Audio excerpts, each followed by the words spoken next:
Hello FTM Lost Boys, it's shit. It's Sam the Monday Man. So this week's topic is the gender tag. I think Oliver said in his video that it was created by someone called Ashley Wild. I don't know the reason, but I just thought, you know, you don't have to be trans to take this. So you know, and we all get to explain, well, by the questions, like, I identify as this, I prefer this, blah blah blah. So I've got the questions written down because I'm fucking past it. So yeah, and I'm smoking in this video again, so sorry. Anyway, first question is, how do you self-identify your gender and what does that mean to you? This is like a two-part.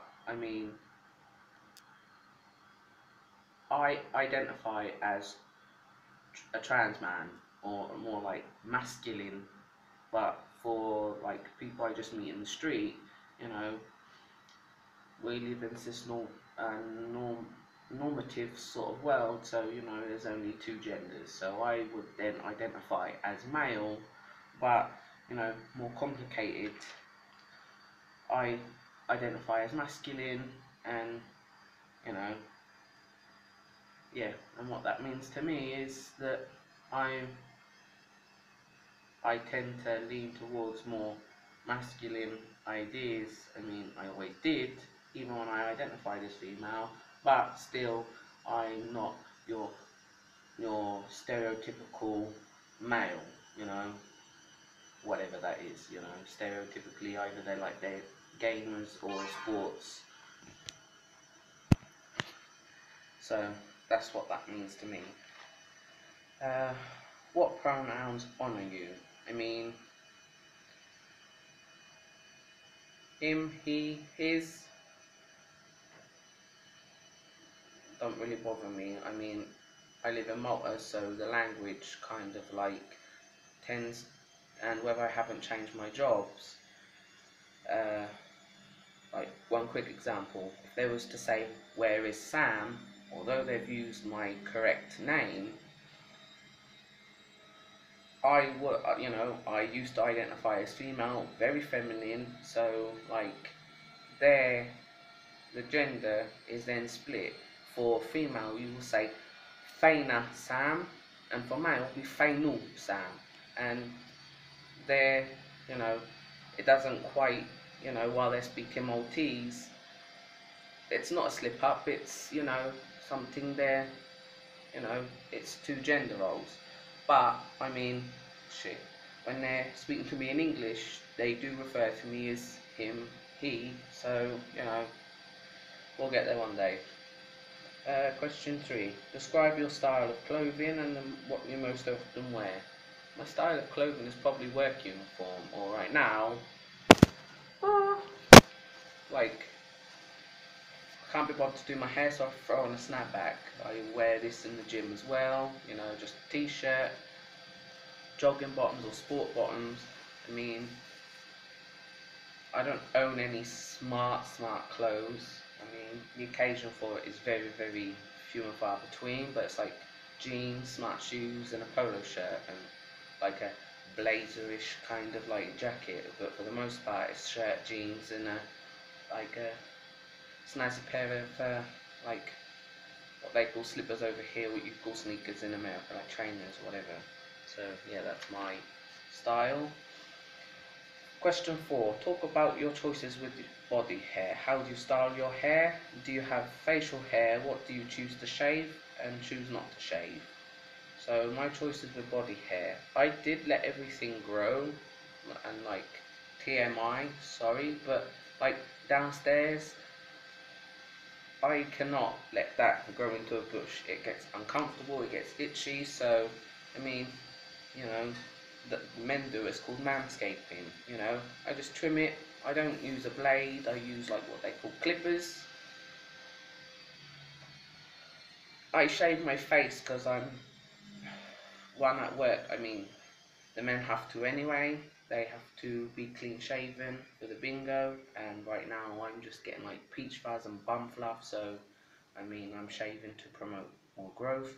Armpits, I mean, don't bother me, but I shaved them recently because they were just getting too long and, you know, getting caught under my sports bra.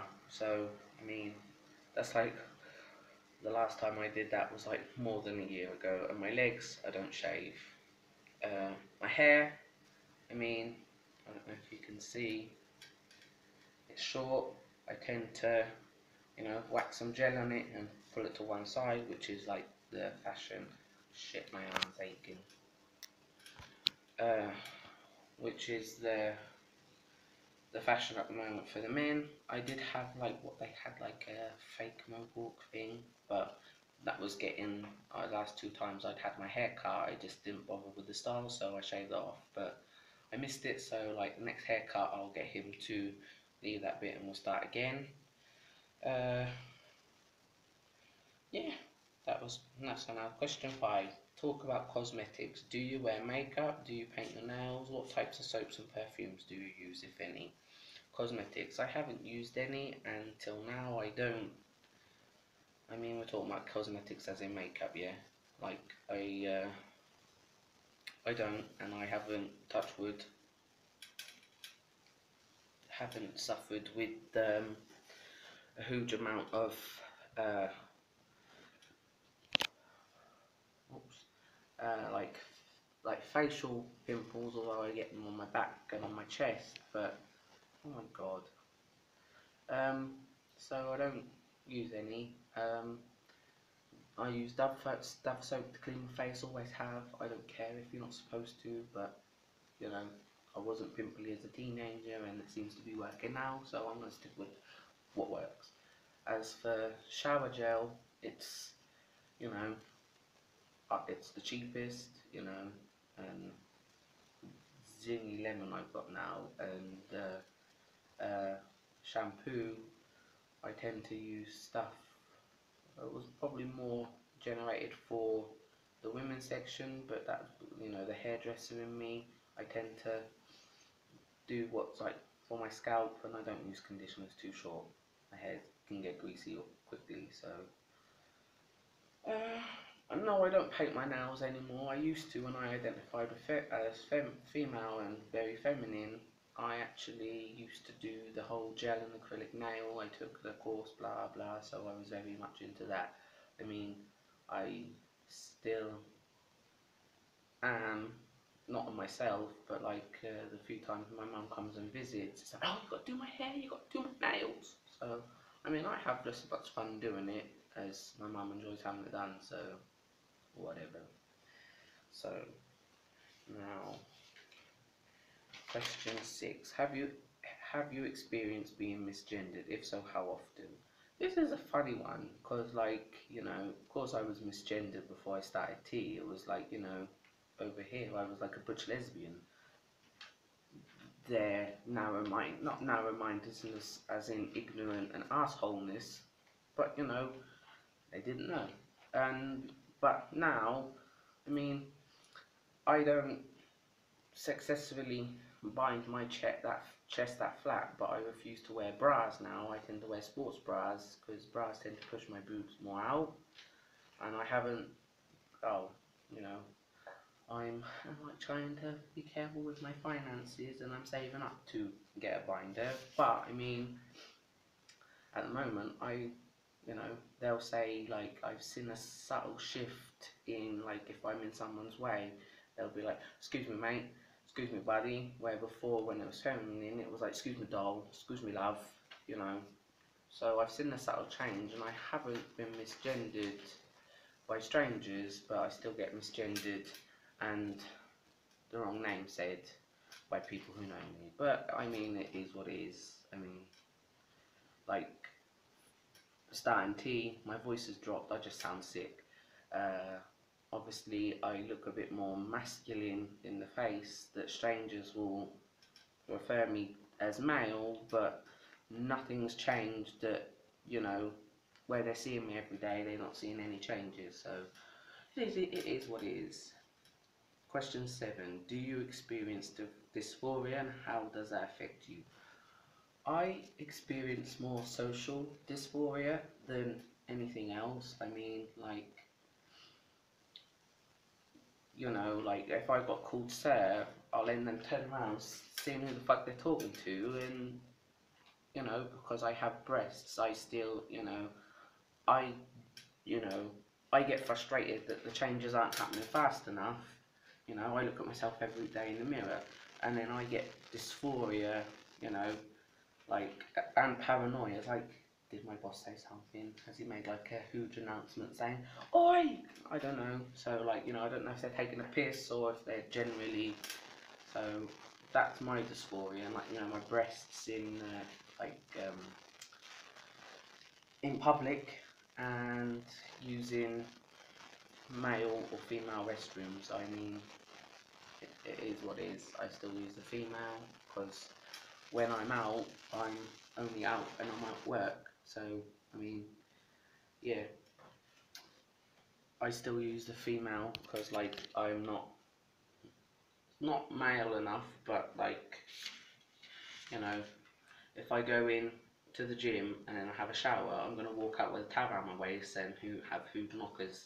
That's, clearly to them, I'm in the wrong change room. And as I don't want to start, like, a fight or something at work or an argument with my boss, I tend to like avoid the showers. I'll still go into the women's change rooms to use the locker, but I will then just grab my stuff, go home and have a shower. So that's, if I could go to the gym at 2 o'clock in the morning, and I was by myself, I wouldn't have no dysphoria whatsoever probably. But yeah, till now it's what I class social dysphoria.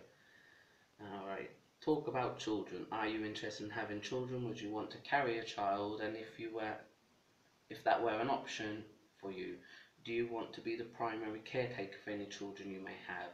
I mean, this is weird because, like, if someone could be pregnant for 9 months and I could, I've got a weird obsession with pain, I'd want to feel what childbirth felt like just for the pain, but no, I would not want to, even for a second. I know this sounds, but I'd rather get any other disease than to be found out I was pregnant. But I can't wait. I mean, we're like, so I'm pansexual, so if I end up having a future partner who's a woman, I can't wait for her to be pregnant, So, but, no, I would not be carrying a child. That was never, I mean, I thought about it, but then, like, I mean, no, no. And again, not because I don't like children, but like small children scare the shit out of me. I mean, like month-old baby, no way am I holding that without supervision. No way. Like, no.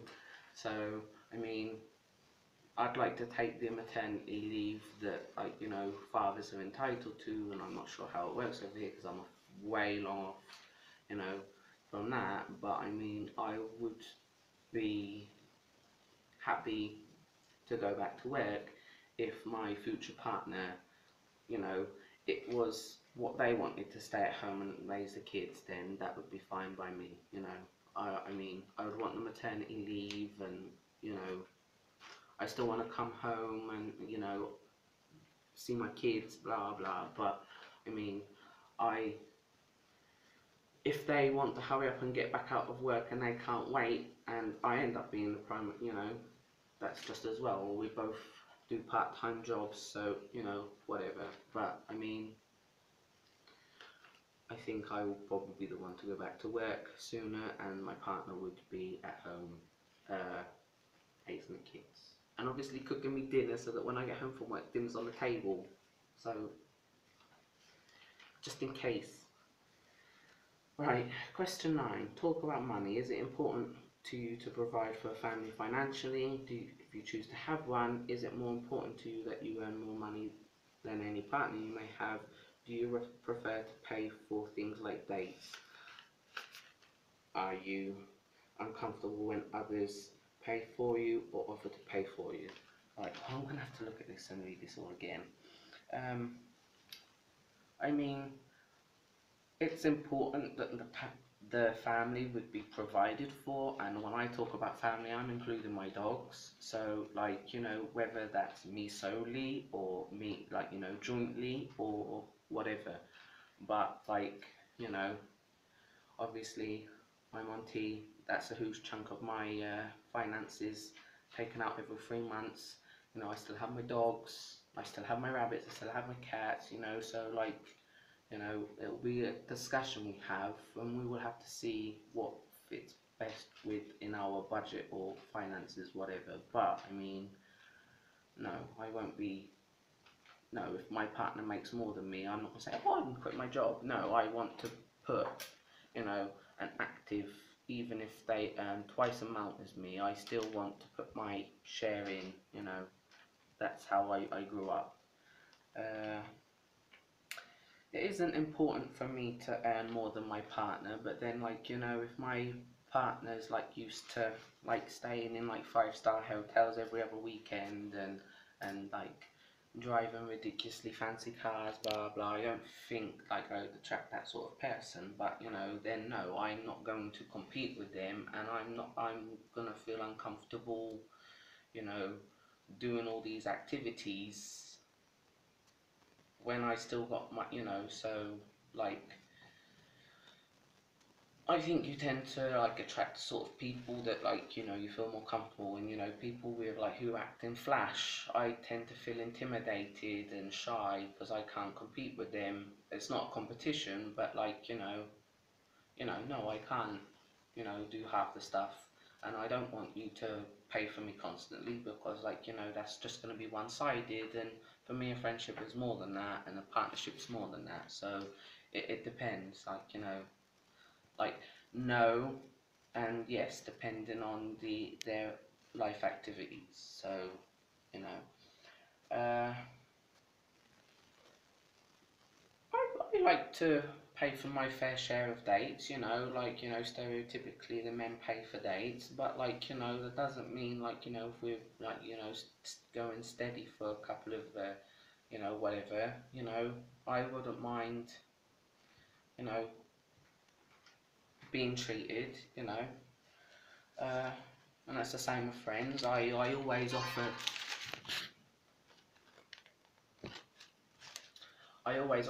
to like, you obey the first round, and you know, sometimes I do, sometimes I don't. So that's just like the friends I have, like, you know, all the people I associate with.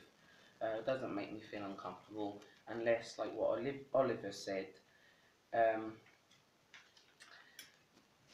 is if they, you know, offer to pay for you and then they bring up every opportunity, but like, nah, mate, I offered, you know, I even offered to pay the next round. Don't start saying that shit because that pissed me off.